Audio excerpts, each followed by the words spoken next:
Hi friends, welcome to NDC channel. Okay, ఈరోజు ఒక general topic, డెంటల్కి సంబంధించిన జనరల్ టాపిక్ ఒకటి మాట్లాడదాము. Can tooth enamel grow back?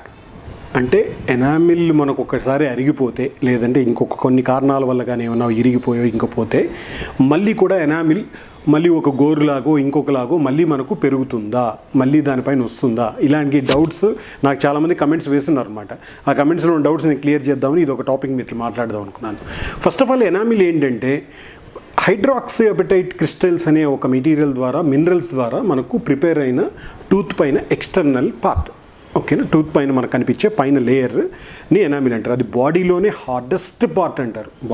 బాడీలోనే bone కాదు, ఏది కాదు, ఎనామిల్ అనేది strongest and hardest part of the body. So అది మనకు చాలా జనరల్ నాలెడ్జ్ క్వశ్చన్స్ కూడా ఉంటారు. సో ఇకపోతే వీటిని మనకు ఎలా పోతుంది ఎనామిల్ అనేది ఫస్ట్ ఆలోచిస్తే, చాలామంది అసిడిక్ ఫుడ్స్, కొంతమంది అసిడిక్ అంటే ఈ నిమ్మకాయ లాంటివి, లేదంటే ఈ వీటి వల్ల పిత్తం వల్ల, పైత్యం వల్ల, అట్లాంటి అసిడిటీ వల్ల, వీటి వల్ల వచ్చే దానివల్ల కొన్నిసార్లు దెబ్బలు తగలడం వల్ల మనకు ఎనామిల్ పోయే ఛాన్స్ ఉంటుంది.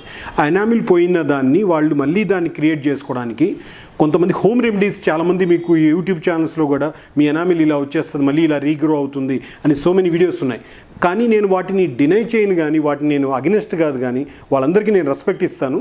కాకపోతే మేము అనుకునేది ఏంటంటే, సైంటిఫిక్గా ఏది కూడా ఇప్పుడు కూడా ప్రూవెన్ లేదు. ఎనామిల్ ఒకసారి పోతే మళ్ళీ రీగ్రో అవుతుంది అనేది ప్రూవెన్ లేదు. ఒకటి ఏంటంటే ప్రివెంటివ్ మెజర్స్ ఉన్నాయి. మనం ఒక ఎనామిల్ని మనం పోకుండా ఉండడానికి కోసం ప్రాపర్ బ్రష్ యూస్ చేయడము, లేదంటే అసిడిక్ ఫుడ్స్ యూస్ చేయకపోవడము, లేదంటే గట్టిగా ఎలాంటి అలా నమలకుండా ఉండడం, జాగ్రత్తలు తీసుకోవడం, ఇలా మనం చేయడం ద్వారా మనం ఎనామిల్ని కాపాడుకోవచ్చు. కానీ ఎనామిల్ ఒక్కసారి పోతే, ఒక ఎరోజన్ అంటారు, ఎనామిల్ ఒకసారి అరిగిపోయి ఎరోజన్ వచ్చిన తర్వాత మళ్ళీ కొత్తగా ఎనామిల్ ఫామ్ అవుతుంది అనేది డౌట్ మాకు తెలిసి. సో మాకున్న సైంటిఫిక్ రీజన్స్ ప్రకారం లేదు. సో కాబట్టి ఒకవేళ ఎనామిల్ ఎట్టంటే అటు వాడేయచ్చు, ఎలా అంటే అలా డ్యామేజ్ చేయొచ్చు, మనం మళ్ళీ వస్తుందిలే అని అనుకోవడం భ్రమ. First of all, prevention is better than cure అంటారు, అది గుర్తుపెట్టుకోండి. సో మనం ఎంత జాగ్రత్తగా మనం ఆ ఎనామిల్ పెట్టుకుంటే మన టూత్ అంత బలంగా ఉంటుంది.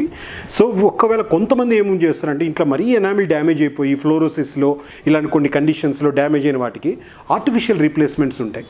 ఒకటి కంపోజిట్ సిమెంట్స్ ద్వారా వాటికి ఎనామిల్ లాగే కనిపించేటట్టు వాటికి అటాచ్ చేస్తారు. అదొకటి. వినీర్స్ అనేసి ఫ్రంట్ మాత్రమే దానికి క్యాప్స్ ద్వారా క్లోజ్ చేస్తారు. అంటే ఈ వినీర్స్ అంటే ఏంటి, క్రౌన్స్ అంటే ఏంటి, ఇవన్నీ కూడా మన వేరే వీడియోస్లో ఉన్నాయి. అవి వాటి డిస్క్రిప్షన్లో ఇచ్చి ఉంటారు, వాటిని కూడా చెక్ చేసుకొని మీకు ఐడియా వస్తుంది.